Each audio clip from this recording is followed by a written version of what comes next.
we arrived, Danny DeVito had not been cast as Louis. In fact, he came, I think they already had cast somebody else, and that character, Louis, was just supposed to be a figure in the cage and never ventured out, just essentially did his lines. And anyway, somebody had this notion about new actor in town, and he came in, and if you've ever talked to anybody on Taxi, the famous line is when Danny walked in to read for the part of Louis, he said, "Who writes this shit?" And everybody says, "We found him. We got him." And that character became much more of a presence. In fact, maybe one of the major presence on Taxi because of Danny. Well, I think you get the character right away. He's got an enormous chip on his shoulder because of what life has dealt him, and he wields power. He has his domain, and he enjoys hurting people, I think. And there was an attempt to make Louis a little more human, a little sweeter. He had a romance and that sort of thing. And those shows, I think, were successful, but at a certain point, I think we might have erred too far on the part of humanizing. I don't know. He was very, very funny. Constant struggle to not make him too nice.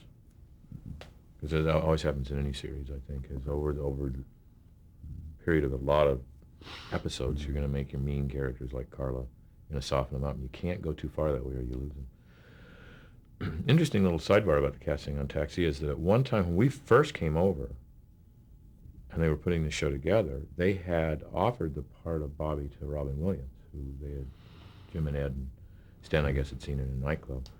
And he had to give him a provisional yes because he had to see if this Mork and Mindy thing was going to work out.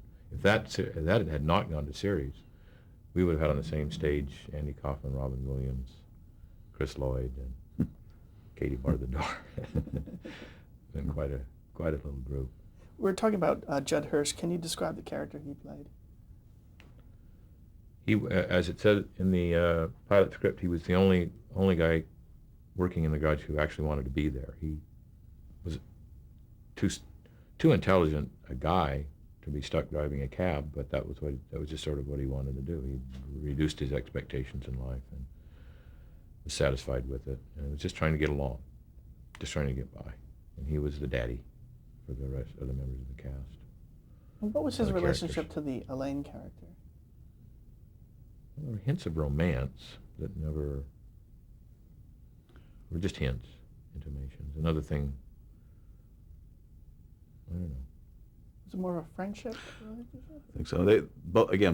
Both those characters were a little more grounded in reality than the obviously the Lotka character and the Reverend Jim characters. So they would often have to, mention, here's what the story's about this week, while everybody else was, doing set pieces. But was that done on purpose? The show had gone 11 years, maybe they'd have gotten married. Yeah. Was that done on purpose, though, that they would be not quite as wacky? Or that's just the way it turned out? Well, I think on every show you need somebody to comment on reality. Here's what the truth of this scene is right now. It's raining outside or something like that. Here we are in the doctor's office. Jeff was fine to work with. Jeff was terrific to work with. Very cooperative and good sense of humor. And what was his character? Bobby was the one who wanted to be an actor, wanted to be a famous actor, wanted to be a star. And he was the one that, one of the funnier aspects of the show is he was the one that Louis hated the most. And who Louis punished the most. Because I guess he was everything Louis was, and he was tall, blonde, good-looking, supposedly talented, and maybe had a future ahead of him. The exact antithesis of Louis De Palma. And so Louis just delighted in busting him. And how was his departure from the show handled in the storyline? Got a job on a soap opera, wasn't that it? Right. Moved to California. Right. And how did it affect the show that character was no longer there? Well, everybody else in the cast got a little heavier, of course. Did he Did he leave before Reverend Jim? Oh, of course. No, he was on the first show. That left shortly thereafter. Shortly after we made Chris Lloyd a regular. Chris Lloyd took up a lot of slack.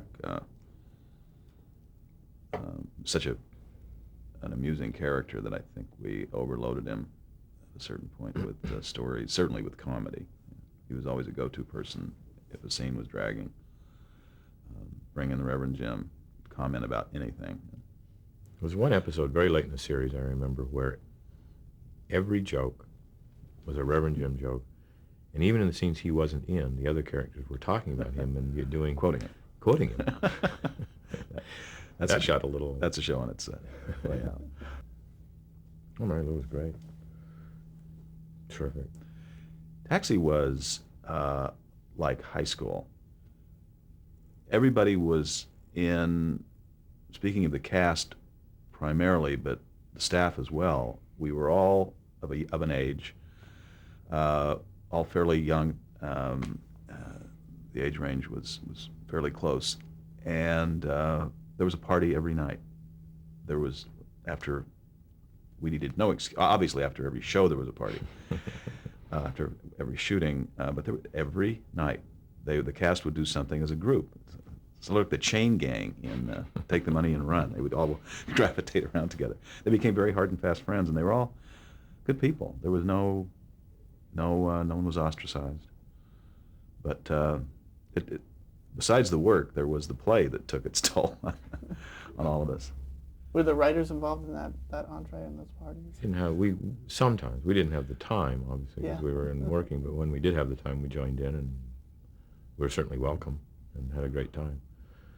The only person I'm sure you're going to ask about that a little later. But to answer your question, Mary Lou was a delight, absolute delight. Everybody loved Mary Lou, and she's just she always picks up your energy level and your mood. To this day, you see her on the street, and it's a Very positive person. real upper. And her character was the one who wanted to be an art dealer, open her own gallery. Tony really. It was interesting to watch Tony develop as an actor. As you say, he was untrained when he first came to us, and he worked very hard at it. It was important to him to succeed. He liked the show. He liked the character, and I think at a certain point he came into his own. But he learned a lot, and was eager to learn. And that character was fairly easy to write. The discernible character, strong character, and he and Louis obviously didn't get along either. But he was a little slow on the uptake. Now I'd like to talk about Andy Kaufman. Did you know who he was when he was cast? Was he well known? Yeah, he'd done some things on Saturday Night Live. Everybody sort of knew his act.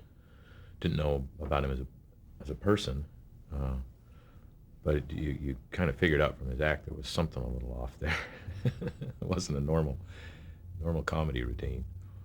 And we sort of realized that something weird was going on because his deal was for 7 of 13, is that what it was? He wasn't Something doing like every show, and he wasn't, even the shows he was on, he wasn't there every day of the week. So, right from the beginning, we sort of knew he was a free spirit. And then found out from Ed that as a part of his deal, the first year he was going to have his alternate personality, persona, whatever, had to have an episode, had to be a guest star on one of the episodes. Tony Clifton. So even before we met him, we were seeing that there was And everybody something. had to treat him as Tony Clifton. It's not Andy doing Tony Clifton. It's this guy. Everybody. Loud, obnoxious. Even Ed, who had made the deal, had to treat Tony Clifton on this. Any place he ran into Tony Clifton, he had to treat him as Tony. He never admitted that this was Andy Kaufman you were talking to. And was everybody in on this? Well, even if you weren't, you got it right away who it was. It's Very just weird area. strangest thing in the world. Because Tony was, Andy didn't smoke or drink and was very quiet, very shy. Tony Clifton was the most obnoxious jerk you've ever met in your life. Chain smoked and inhaled, and was constantly drinking scotch and had hookers in his room all the time. What was it like talking to Tony Clifton? Oh, he was just a jerk. He was the worst kind of Vegas lounge lizard. And you never made any Yeah. indication, oh, well, we know who you are. I can't believe that was our reality one time. I'm sitting here listening to this. Yeah, that was our reality. Now let's talk about the Latka character. Was that written for Andy Kaufman? It was based on something he was doing, right? It was based on his immigrant man, he called him. There was a little character that he played at times. So yeah, it was written for him and based around him. He spoke the same way in his act as he did on the show. Yeah, that little ibby-dibby-da. Now, when you were writing the scripts for him, were you writing that, or he was Latka just... Ease? Yeah. We did, to a certain extent, yeah. He would embellish it, but we would write. He'd put something down, yeah, and sometimes he used it verbatim, and then other times he would come. Also, in one episode, his mother appears. Did you, and she spoke in that language too, did he coach her, or did you already know? As I recall, yeah, he gave her some lessons. And he also, of course, worked with Carol Kane, because she spoke that language. And Right. he had to teach it to her. Berlitz School of whatever the hell that was. Ibby-da. Did it match, or did you feel like it succeeded? I thought she did pretty well. Yeah. I thought she got very close, yeah. And then we did a show where a whole bunch of people came from this country, Latka's Revolting, where they came to enlist him for the Revolutionary Army, and he had to teach several people, Lenny Baker and several people. So we were all speaking it after a while. Now, we were talking a little bit about the Reverend Jim character, and I know that the two of you wrote the episode where he's reintroduced. Did you write that with him in mind, that, okay, we're going to reintroduce this character? Yeah, exactly. He'd done so well in the first episode he appeared in, which it's also a script that was a script that came in some trouble, and so we had rewritten that script almost from the ground up. But no, Jim was just a little bit he did in that episode where he marries Latka. He, to escape the draft, had gotten to become a minister of some fly-by-night church. So they get him to marry Latka to this hooker to keep him in the country, right? They're going to do Latka. Be a citizen.